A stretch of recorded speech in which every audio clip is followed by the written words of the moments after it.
And here's the cinnamon bear.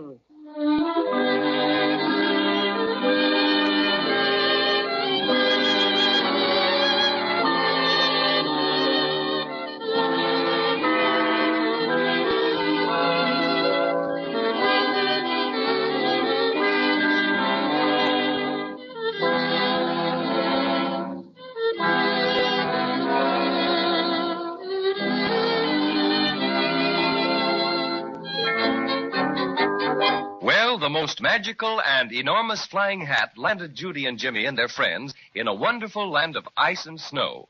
Just as Queen Melissa instructed them, they asked the first person they met where to find Nicky Fruitle. He was a snowman and told them that Mr. Fruitle could be found in a white palace. Up the steps they went and were met by Nicky Fruitle, a little elf dressed all in white fur. Nicky invited them in and led them to a door which is just about to open on the gentleman who can tell them how to get their broken silver star fixed. And who do you think it is? Well, I'll let Judy tell you. Santa Claus. Willikers, you don't mean the real Santa Claus, do you, Mr. Fruitle? Of course, Jimmy. And no one else. Honest Injun? Honest Injun. All right, here we go. Oh, my goodness. Gee Willikers. Welcome, my children. Come right in. I've been expecting you. Thanks, Santa. Don't mind if I do. Your invitation is most acceptable. Thank you. Come on, Judy and Jimmy. Now, don't be bashful. Go ahead.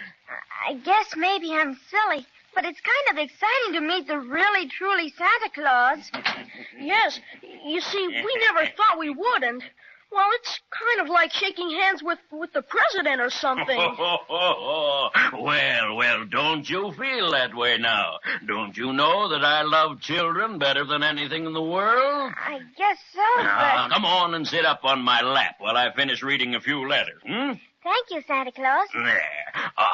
Upsy-daisy.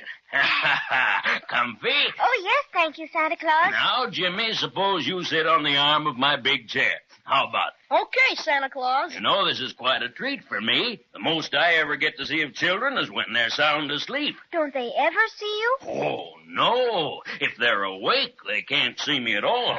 That's it. Judy and I wondered why we didn't see you that Christmas we stayed awake all night and watched.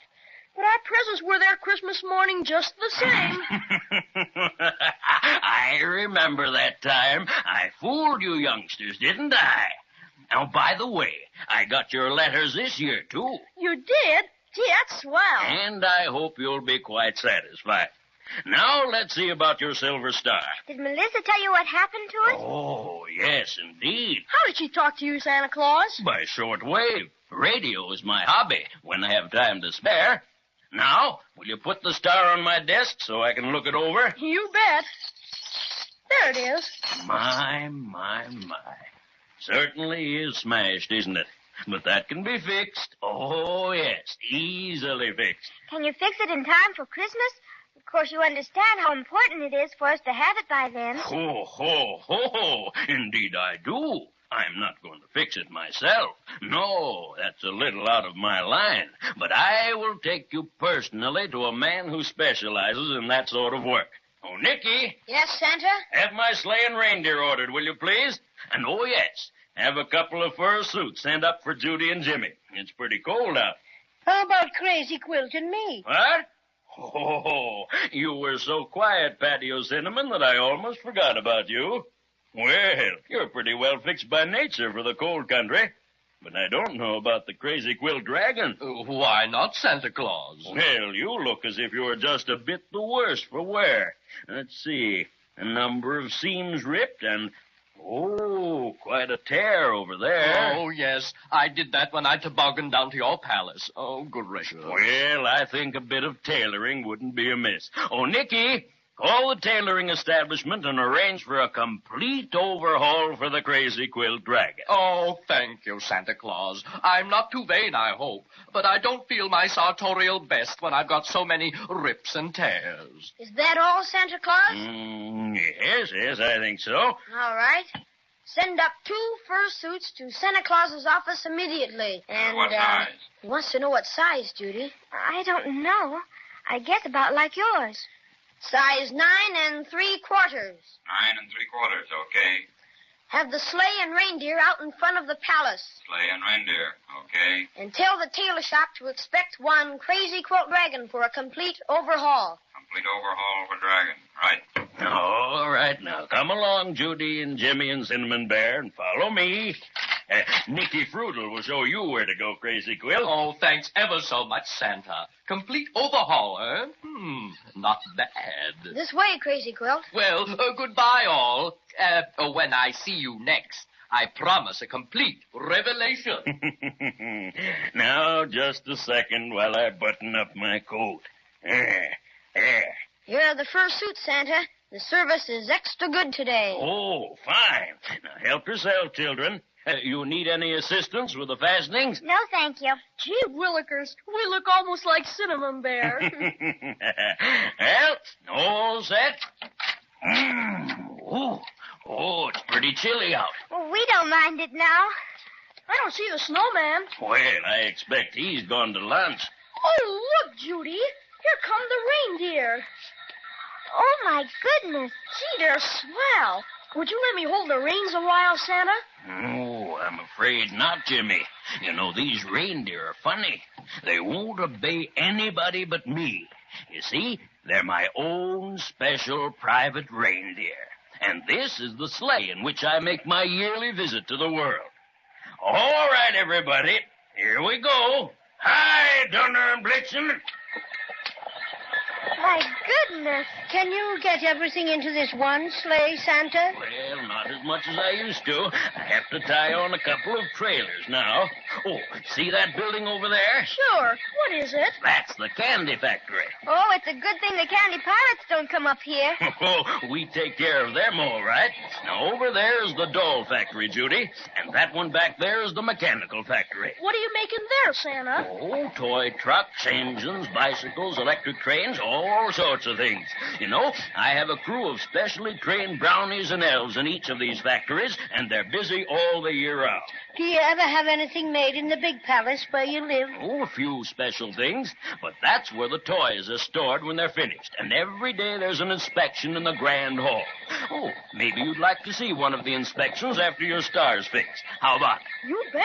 Who is it you're taking us to visit, Santa? Oh, you'll see in just a minute, Judy. His house is right over here. Oh, boys. Oh. Now, this is one of my best friends. Listen to him sing. That'll tell you who he is. I'm Jack Frost, the world's most famous painter, and I deal in winter fixtures that are lovely to behold. I can paint 1,000,000 pictures with my brushes and my mixtures, but I like the work much better if my feet were not so cold. Brrr, I'm colder than November. I'm colder than an Eskimo. I'm colder than a clam. Brrr, I'm colder than December. It's impossible to realize how cold I really am. I'm Jack Frost, the world's most famous painter. And according to the census, I'm the only one who knows how to frost the roofs and fences with such gorgeous consequences. But I'm feeling most despondent, 'cause my nose is almost froze.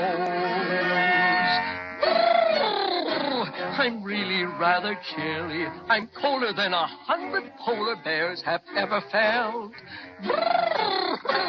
This may sound rather silly, but I'd buy a radiator if I thought I would not melt. That's my stuffing. So that's Jack Frost. I've felt his fingers many a time, but I've never seen him. Look at all the icicles on his cap. Hi, Jack. Some friends to meet you. Here's Judy, Jimmy, and the Cinnamon Bear.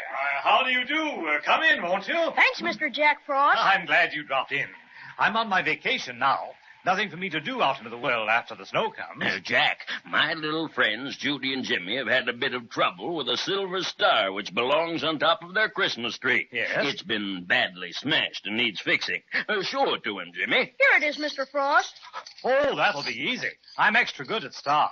I've often admired your work on the windows, Jack Frost. Thanks. Yes, I do fairly good work, but I'll never be really satisfied until I learn how to frost a chocolate cake. Oh, Mother can frost cakes like everything. Maybe she'd teach you. Good. Next time I'm down your way, I'll try to find time for a lesson. Now, if you'll just step this way into my laboratory. My. Just look at all the brushes and things. Willikers, it's wonderful. This is where Jack does all his research work. It's beautiful. Now, let's see about the star. This won't take a second. Just a bit of magic snow cement here, and here, and here, and there. Oh, why, look, Jimmy. Well, bless my stuffing. Our silver star is all beautiful again, just like it was before. Can I touch it, Mr. Frost? Oh, not for a minute. I'll put it here on the windowsill for a bit. It has to be exposed to the cold north wind to get good and solid. Now, while we're waiting, I'd like to show you a few of the designs I'm working on for next year's frostings. There's a big star in one of your designs. You like stars, Jack Frost? Better than anything. How many points do you put on your stars? He puts 5, Judy. You can count them for yourself. I wonder how many there are on our star. I'll look and see. Jimmy, Santa! Why, what's happened, Judy? The star! It's not on the windowsill. It's gone.